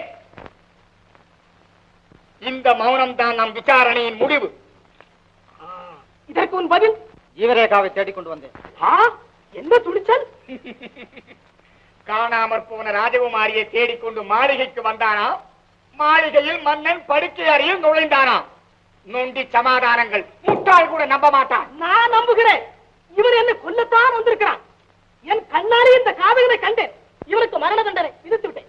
என் மனம் சாந்தி அடைந்தது. பூலோகத்தில் ஒரு பாபாத்மா ஒழிகிறது. பாபாத்மா யார்? ஆட்சியாளரின் கவனம் செல்ல வேண்டிய சதிக்கிடங்கு, சூதும் பொறாமையும் நிரம்பி வழி வெடிமருந்து சாலை. செங்கோலேந்தியின் சிந்தனை செல்ல வேண்டிய இடம் நீ மனித உருவத்திலே நிற்கிறாய். பாவத்தின் மொத்த வியாபாரியாக பாராளும் மன்னரும் மன்னரை சார்ந்த மற்றோரும் உன்னை தெய்வ தலைவராக்கி விட்டார்கள். வெட்கத்தோடு வேதனையோடு ஆனால் சாக போகிறோமே என்று சஞ்சலம் இல்லாமல் கேட்கிறேன். வீரத்தின் பெயரால் கேட்கிறேன், உன்னை அல்ல, இங்கு வீட்டிற்கும் அன்பு பெரியவர்களை. நீதி இனிமேல் இங்கு நிலைக்க கூடாதா? நேர்மைக்கு பிரிவு விசாரம் கொடுத்து விட்டீர்களா? வஞ்சனைக்கும் சூழ்ச்சிக்கும் வரவேற்பு வழங்கி விட்டீர்களா? ஏன் பேசவே மறுக்கிறீர்கள்? பெரியவர்களே, தூக்கு கயிறை முத்தமிட போகும் ஒரு வாலிபன் இந்நாட்டின் நலமின்றி வேறெந்தறியாத நிரபராதி. நன்றியின் பேரால் செஞ்சுகிறேன், மன்றாடுகிறேன். வெங்கொடுமை சாத்தாடு வீரர்களின் விளையாட்டு கூடம். ஆனாலும் சரித்திரத்திலே வீரமோகன் சதிகாரந்த எழுத்துக்கள் ஏறிவிடுவேன். அதையாவது தடுக்கிறேன் என்று ஒருவர் தைரியம் கூற மாட்டீர்களா? எனக்காக பேச இங்கு யாருமே கிடையாதா? கிடையவே கிடையாதா? நான் இருக்கிறேன், நான் இருக்கிறேன். இரும்படிக்கும் இடத்தில் ஈக்கு என்ன வேலை? குரு சுவாமிகளே, சிலரை சில நாள் ஏமாற்றலாம், பலரை பல நாள் ஏமாற்ற முடியாது.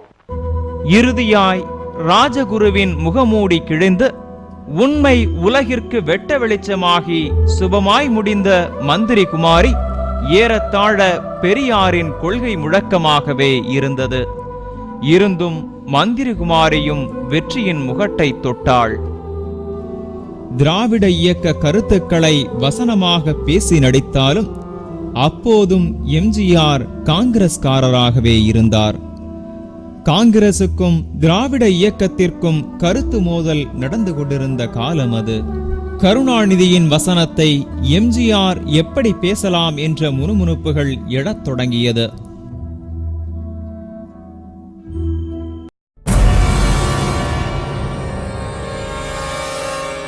ஆயிரத்து 1952 ஆண்டு ஏப்ரல் 5 நாள் முணுமுணுப்புகளுக்கு முற்றுப்புள்ளி வைத்தார் எம்ஜிஆர்.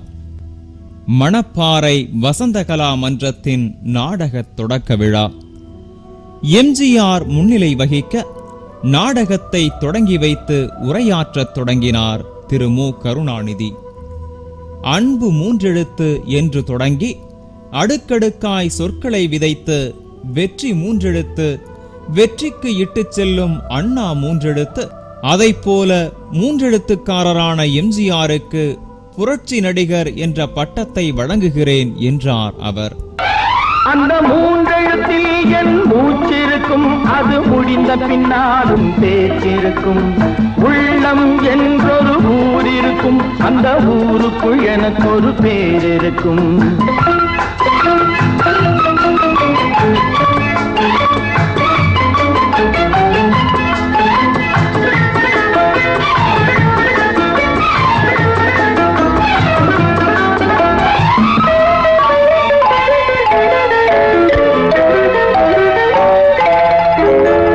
பதவி வரும் போது பணிவு வர வேண்டும், துணிவும் வர வேண்டும் தோழா. பாதை தவறாமல் பண்பு குறையாமல் பழகி வர வேண்டும் தோழா.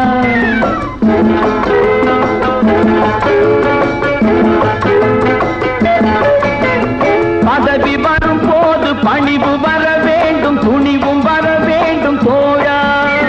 பாதை தவறாமல் பண்பு குறையாமல் பழகி வர வேண்டும் தோழா. அன்பே உன் அன்னை, அறிவே உன் தந்தை, உலகே உன் கோவில், ஒன்றே உன் தேவன். 3 எழுத்தில் என் மூச்சிருக்கும், அது முடிந்த பின்னாலும் பேச்சிருக்கும். உள்ளம் என்றொரு ஊர் இருக்கும், அந்த ஊருக்குள் எனக்கு ஒரு பேர் இருக்கும். கடமை அது கடமை, கடமை அது கடமை.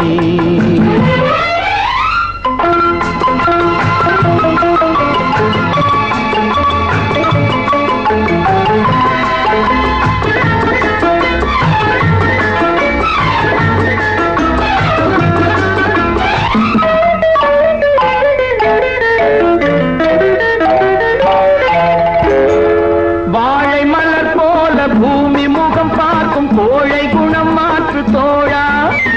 நாளை உயிர் போகும், இன்று போனாலும் கொள்கை நிறைவேற்று தோழா.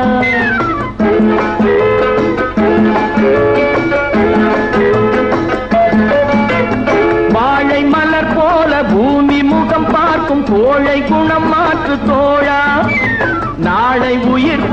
இன்று போனாலும் கொள்கை நிறைவேற்று தோழா. அன்பே உன் அன்னை, அறிவே உன் தந்தை, உலகே உன் கோவில், ஒன்றே உன் தேவன். மூன்றெழுத்தில் என் மூச்சிருக்கும், அது முடிந்த பின்னாலும் கேட்டிருக்கும். உள்ளம் என்றொரு ஊர் இருக்கும், அந்த ஊருக்குள் எனக்கு ஒரு பேர் இருக்கும். கடமை அது கடமை, கடமை அது கடமை. இதற்கு நன்றி கூறி பேசிய எம்ஜிஆர், கதராடை அணிந்தாலும் பெரியார் அண்ணா கொள்கைகளுக்காக பாடுபடுவேன். கலைஞரும் நானும் நெருங்கிய நண்பர்களாகிவிட்டோம். அண்ணாவிற்காகவும் கழகத்திற்காகவும் என் இறுதி காலம் வரை உழைப்பேன் என்றார். காங்கிரஸ் அனுதாபியாக இருந்த எம்ஜிஆர் திராவிட முன்னேற்றக் கழகத்தின் தீவிர தொண்டராய் மாறினார்.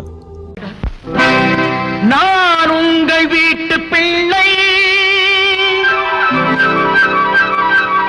இது ஊர் அறிந்த உண்மை.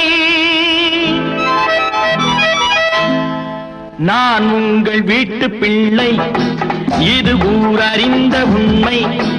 நான் செல்லுகின்ற பாதை பேரறிஞர் காட்டும் பாதை.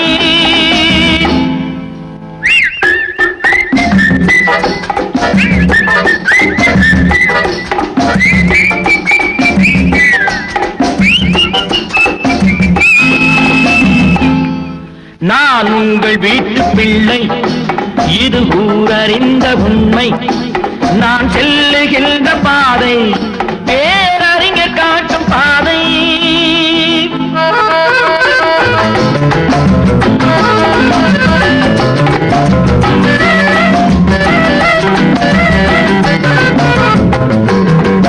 காலந்தோறும் பாடம் கூறும் மாறுதல் இங்கே தேவை. ஏழை எளியோர் துயரம் போக்கும் செயலே எந்தன் சேவை. காலந்தோறும் பாடம் கூறும் மாறுதல் இங்கே தேவை. ஏழை எளியோர் துயரம் போக்கும் செயலே எந்தன் சேவை. இதயம் என்பது ரோஜாவானால் நினைவே நறுமணமாகும்.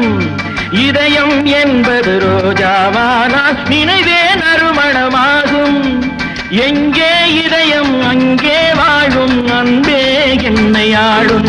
நான் உங்கள் வீட்டு பிள்ளை, இது ஊரறிந்த உண்மை. நான் செல்லுகின்ற பாதை பேரறிஞர் காட்டும் பாதை.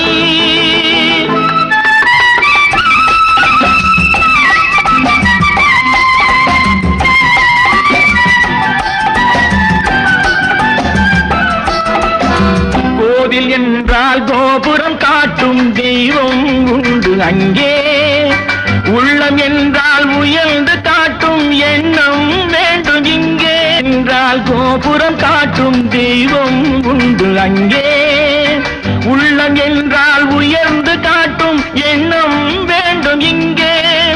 பிறந்த நாடே சிறந்த கோயில், பேசும் மொழியே தெய்வம். இதை மறந்திடாமல் வாழ்ந்து வந்தால் கோபுரமாகும் கொள்கை. நான் உங்கள் வீட்டு பிள்ளை, இது ஊரறிந்த உண்மை. நான் செல்லுகின்ற பாதை பேரறிஞர் காட்டும் பாதை.